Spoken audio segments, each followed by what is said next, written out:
Good morning. My name is Kenny Polcari, and I am your host of the party. Today is Monday, July 18th, 2022, and here's what you need to know. Yes, stocks rallied hard on Friday, and they're in rally mode again today. Goldman Sachs, of all people, saying that the Fed is only going to raise hike rates by 75 basis points next week, period, the end. There's lots of global central bank action this week, so expect to hear more from everyone around the world. And it is also a big earnings week as we are now in the throes of the earnings season. And there's a massive heat wave moving across the country, and that's putting pressure on the system as a whole and demands on energy. And what are we having for dinner tonight? We're having the Chicken Scarapiello, so hold on for that. So economic data on Friday suggesting that the consumer is alive and well. Advanced retail sales came in at 1%, up 1%, stronger than the up 0.9% that was expected. It was the retail sales ex autos and gas that stunned the group. It came in at a strong 0.7% versus what was expected of only 0.1%. All while the U of Michigan consumer sentiment ticked up slightly, coming in at 51.1, better than last month's 50. Now, industrial production was a disappointment, coming in at negative 0.2%, and capacity utilization now has an 80% handle on it. But it was below the expected 80.8, which was seen as a positive. No matter that, any capacity utilization number that's got an 80% handle on it is considered inflationary. So the thinking was, well, at least it wasn't 80.8, which was the expectation. So that was seen as a positive. On top of this, we've heard from some of the banks, right? Started last week, and none of them have really surprised us with their results, right? They haven't been super negative. I would argue that they are doing the right thing, is what we've heard, and JP Morgan led the group, doing exactly what CEO Jamie Dimon said he was going to do, right? He was going to prepare his company for the coming hurricane, right? For the difficult road ahead. And so what are they doing? They're increasing loan loss reserves, in a sign that they want to be fully prepared for the wave that is expected to come in credit defaults, right? And while some investors initially saw this as a negative, and punish the stock, I would argue that I think it's a positive, right? He did exactly what he said he was going to do. Remember, when he said that on June 2nd, investors took another 16% out of JP Morgan on top of the bringing it down 30% year to date, right? On the back of those hurricanes. It was a disaster. But the negative reaction on Thursday sent the whole group lower. But the tone changed on Friday, and we can thank Citigroup for that. Citigroup, led by CEO Janie Fraser, reported sharply higher quarterly earnings per share of $2.19 versus street estimates of $1.69. Revenues coming in at $19.6 billion versus the consensus of $18.1, and that's a 12% increase over last year. In her commentary, she said it. She was very, very methodical.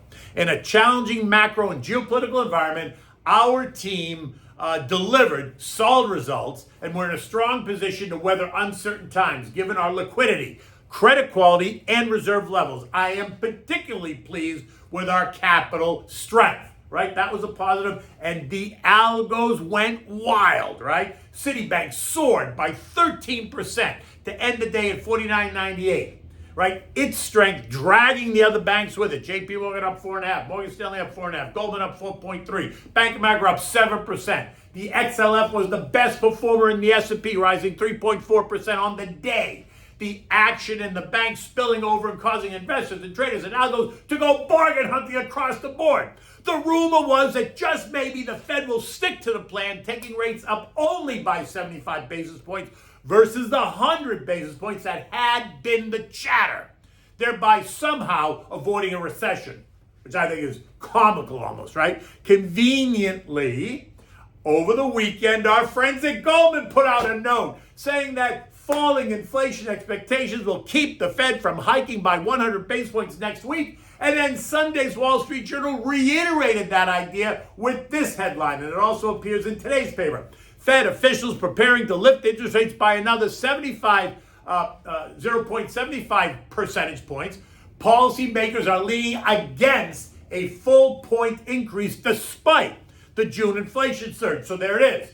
Just like last month, Deep Throat Goldman leaks the decision, well, actually, the Deep Throat Neely Kashkari leaks that decision to Goldman, who then leaks it to the Wall Street Journal days ahead of the meeting to try to calm the markets. The idea here is that the economic activity is softening. Hey, that's not what the latest results, sales data tells us, right? And it's not what factory orders and durable goods orders or the latest NFP report suggested. In the end, the idea of a 100 basis point increase is scaring off members from doing what they need to do. And what I think is going to be another policy mistake. Rates should have started to rise gradually in the summer of 2021. If they did, we would not be here now, but we are. So if the Fed fails to do what has to happen, then prepare for it to get more difficult. I mean, I'm just saying. In any event, on Friday, the Dow ended the day up 660 points, or 2%. The S&P up 73 points, nearly 2%. The Nasdaq up 201 points, 1.8%. The Russell up 39 points, or 2.1%. And the transports added 246 points, or 2%. Treasuries across the curve remain inverted. The 2s are yielding 3.14%, the 5 are yielding 3.06%, and the 10s are yielding 2.94%, giving the recession argument more life, especially since they've been inverted for now more than a week and a half, right? Versus a day here or a couple of hours there. The dollar continues to rise, and that's causing economic disruption on top of the pandemic-induced supply chain issues that have also caused economic disruption. Expect to start hearing the U.S. is exporting inflation around the world as the Fed continues to raise rates, and you can find that in a Bloomberg article.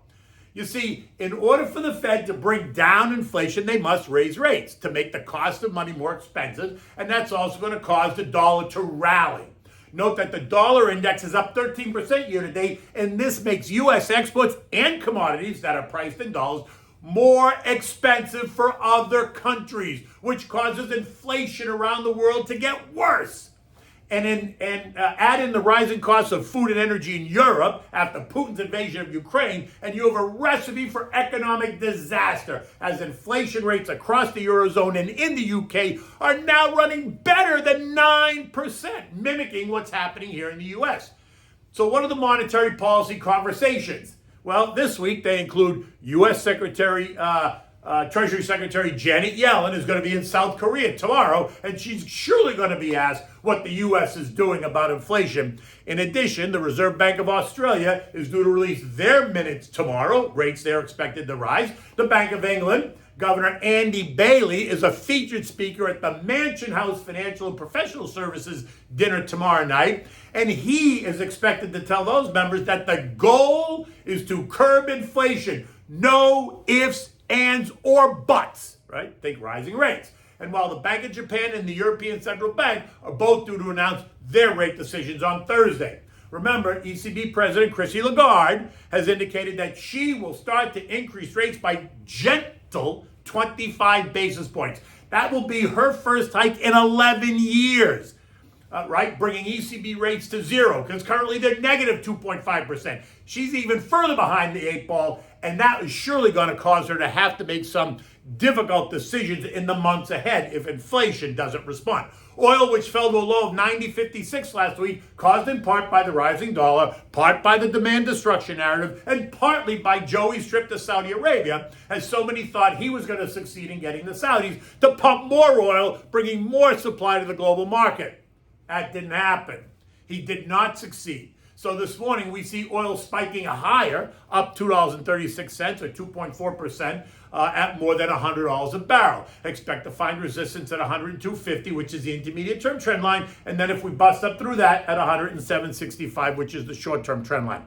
Hey, here's a thought, Joey. Pick up the phone and call the U.S. energy producers. We've got plenty of our own oil. Remember, under the prior administration, we, United States, was the swing producer in the world. On a side note, it's countdown till Thursday because the maintenance of the Nord Stream pipeline, which is the Russian pipeline that takes natural gas to Europe, is set to be completed. The question now is, will Vlad open it up and send natural gas to Europe as winter approaches or not? Expect natural gas markets to remain on the edge this week. Right? Natural gas was up 36% last week, taking it up 80% the year to date. It's up another 3% this morning. If Vlad does not reopen the pipeline, Europeans could see gas prices triple.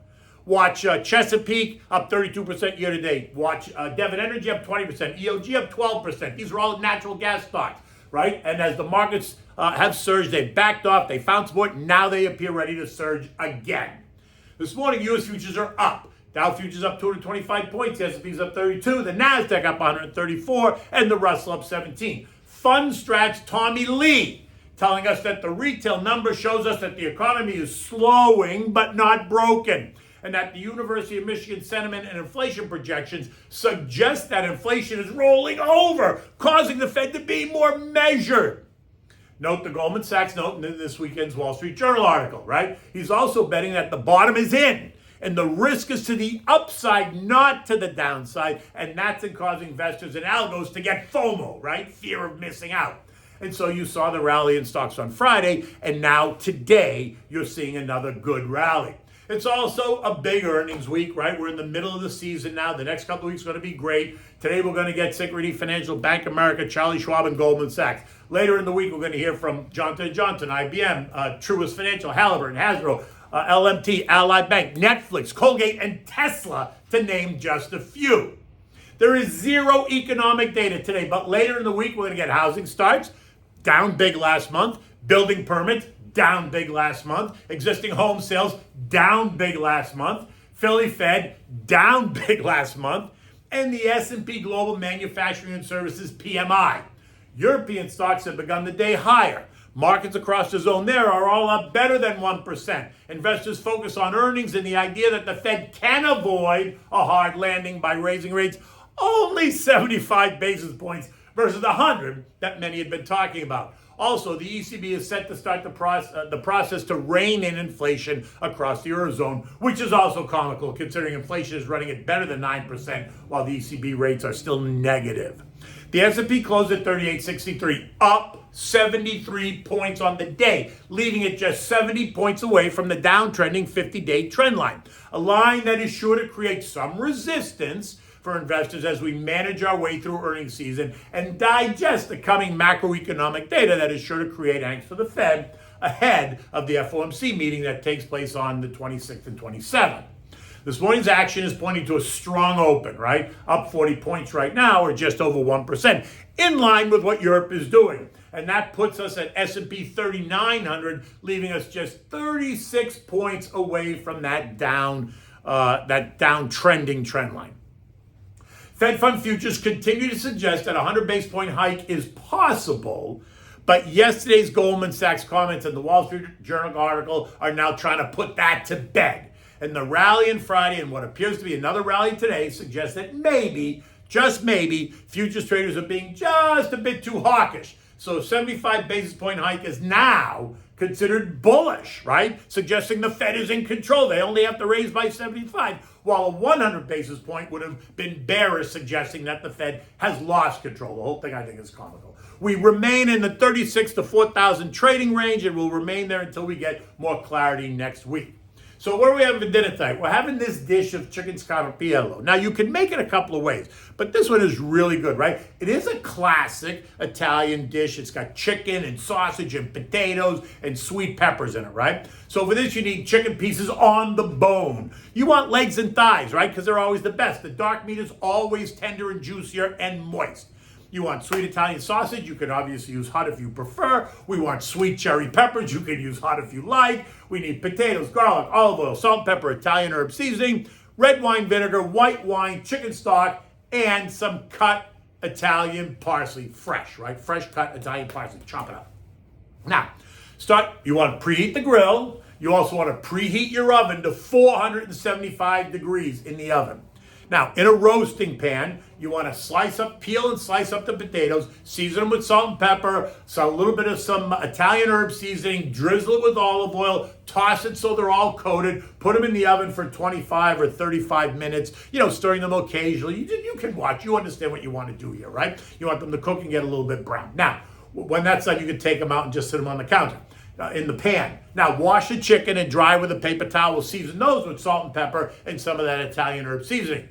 In a big frying pan, heat up some olive oil on medium high. When it's nice and hot, you want to add the chicken pieces skin side down. Don't crowd it because it'll suck the heat from the pan, so do this slowly, right? Careful, you want the pieces to get golden brown. You don't want to keep turning them.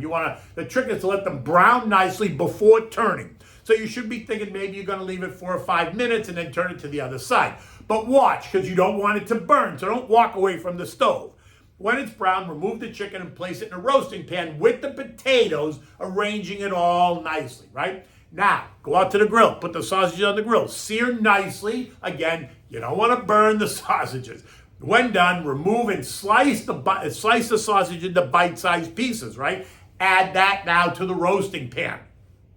Now go back to the big frying pan. You want to add the chopped garlic to the frying pan, saute it until it's nice and golden. Now add in the sweet cherry peppers. You cut these in half, you've taken out the seeds, you've kind of sliced them into slices. You want to saute those around for a little bit to warm them up. Now you're going to add in about 1/4 cup of red wine vinegar. Allow it to come to a boil, scrape the sides of the pan to release any of the brown bits. When the vinegar is reduced by half, add in the dry white wine, not a Chardonnay, maybe like 1/2 cup or so. Bring that to a boil and then reduce it by half. At this point, if you want a thick sauce, you're going to add a little bit of flour to thicken up. I don't think you're going to need it, but that's the beauty of cooking. You get to choose. Now, if you don't want to use the wine, you can just add chicken stock instead, because you're going to add chicken stock anyway. When the wine is reduced, you're going to add about a full cup of chicken stock. Bring it to a boil. Let it kind of cook for a little bit. Then remove it from the heat and pour that whole thing, garlic, white wine, chicken stock, into the roasting pan with the chicken and sausages and potatoes. Put it back in the oven, and you're going to put it in there at the 475 degrees and leave it in there. It'll all come together, blend nicely. Leave it in there for 15 or 20 minutes max. Remove it from the oven. Toss in the chopped parsley and then serve it.